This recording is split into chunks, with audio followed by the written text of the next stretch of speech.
Let's face it, healthcare costs are rising. In fact, they're rising at 2 to 3 times faster than the rate of inflation, according to insurance giant TIAA. The good news, though, is that we now have more control of how our healthcare dollars are saved and spent than ever before. And that's what we'll be talking about today. Health savings accounts, HSAs, versus health reimbursement arrangements, HRAs, and how to best go about choosing which is suitable for you if your employer offers both.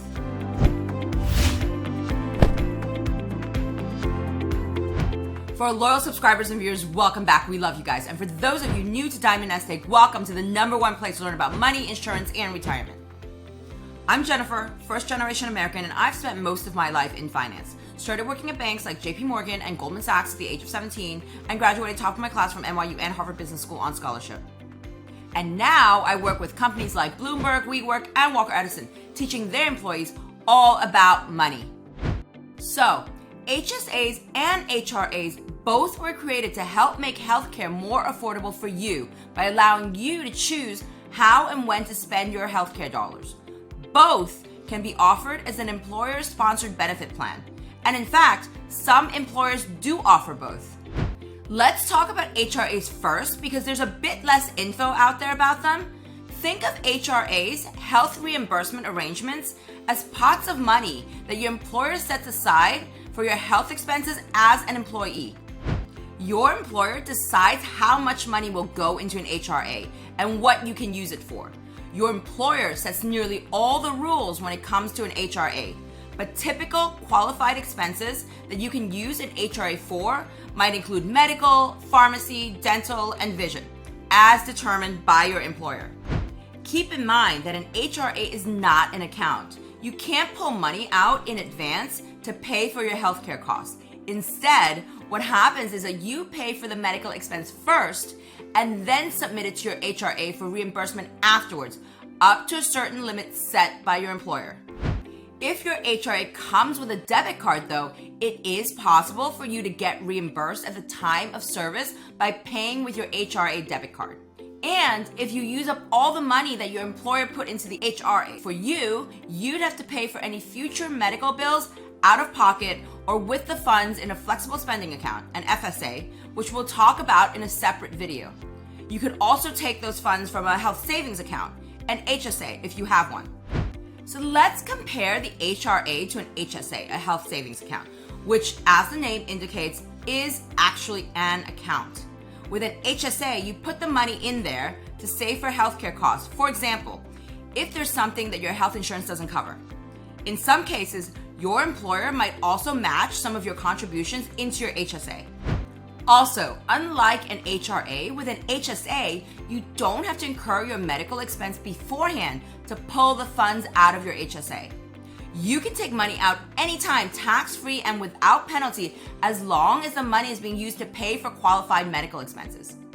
If you take money out for other purposes, though, you'll have to pay income taxes on the withdrawal, plus a 20% penalty. We'll get a bit more into the tax-free aspect of the HSA later in this video. Both HRAs and HSAs were designed to give you more control of the money you spend on your healthcare. And they're both supposed to be used for qualified medical expenses. But that's pretty much where the similarities end. So here are the 6 key differences between the two. Difference 1, ownership and portability. This is probably the biggest difference between an HRA and an HSA. Both might be employer-sponsored plans, but your employer owns the HRA, whereas you own the HSA. Why? Because with an HRA, your employer is funding it. They're putting in the money.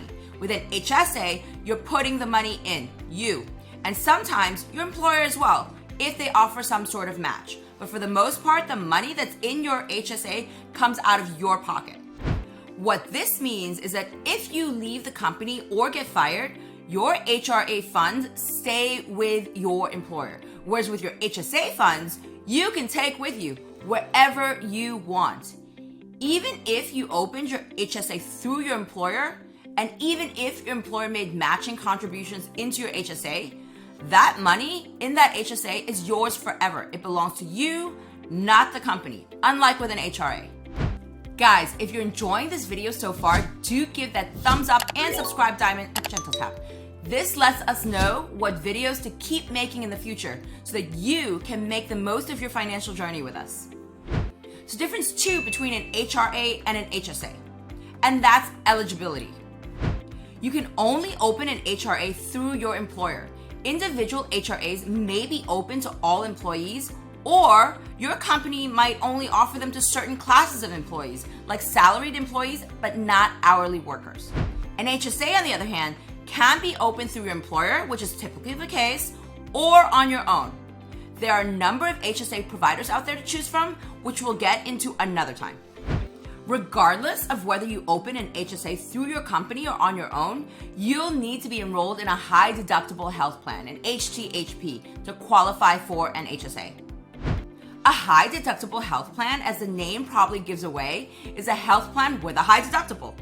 The deductible is the amount you have to pay with your own money out of pocket for covered healthcare services before your insurance starts paying. And because of the high deductible, HDHP premiums, what you pay on a monthly basis, are typically less than with a traditional health plan. Check out this video here to learn more about the pluses and minuses of HDHPs versus traditional health plans like a PPO, a preferred provider organization, and how you can figure out which might be best for you. Difference 3 between an HRA and an HSA, the rolling over funds. With an HSA, your contributions are cumulative. They keep growing every year unless you spend them down or stop contributing altogether. With an HRA, it's up to your employer to decide whether you can roll over any unused funds from one year to the next, and even if you can, how much of it is allowed to be rolled over.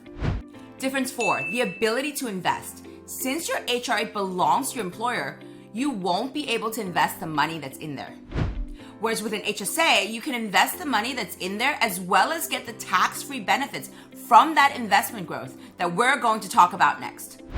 Difference 5, the tax benefit. Again, because an HRA is employer funded, the employer gets an initial tax reduction for funding the HRA.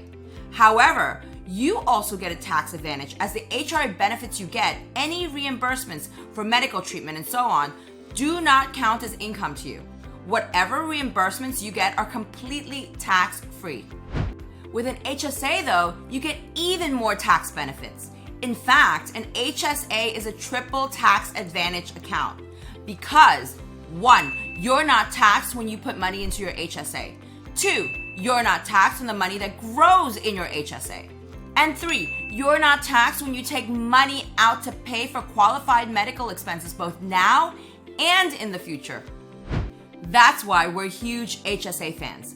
Take a look at our HSA video here to learn more about them and why so many people are using their HSA as a secret retirement tool.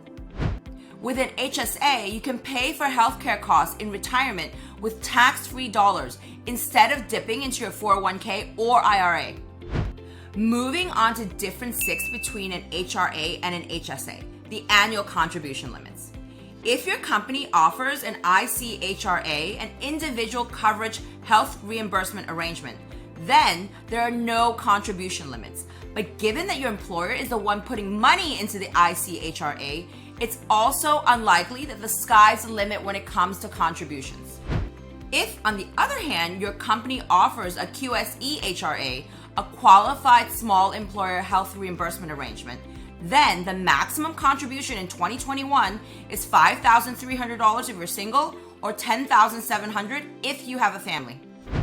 With an HSA, the maximum contribution limit in 2021 is slightly less than a QSE HRA. $3,600 if you're single and $7,200 if you have a family. This includes what your employer contributes as well. So make sure you don't contribute too much or you'll have to pay a penalty for the overpayment. So, should you go for an HRA, an HSA, or both? First, take a look at what your employer offers. If they don't offer an HRA, there's not much you can do here because you can only get this through your company. If your employer does offer an HRA but no HSA, you can still get an HSA if you want to put away a bit more money for medical expenses.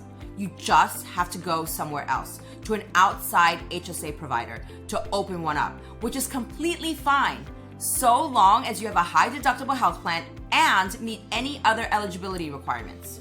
And yes, you can have both an HRA and an HSA. We'll be doing another video soon about the HSA providers that are out there, so hit that subscribe button and stay tuned. If your employer offers both though, then why not consider both, assuming you have the funds for it? You lose nothing by taking on the HRA since your employer is footing the bill. And with the HSA, the money that you put into there, you can use to pay for whatever medical expenses the HRA doesn't cover or for qualified medical expenses in the future. Remember, the HSA is yours forever, regardless of whether you stay with your current employer or not.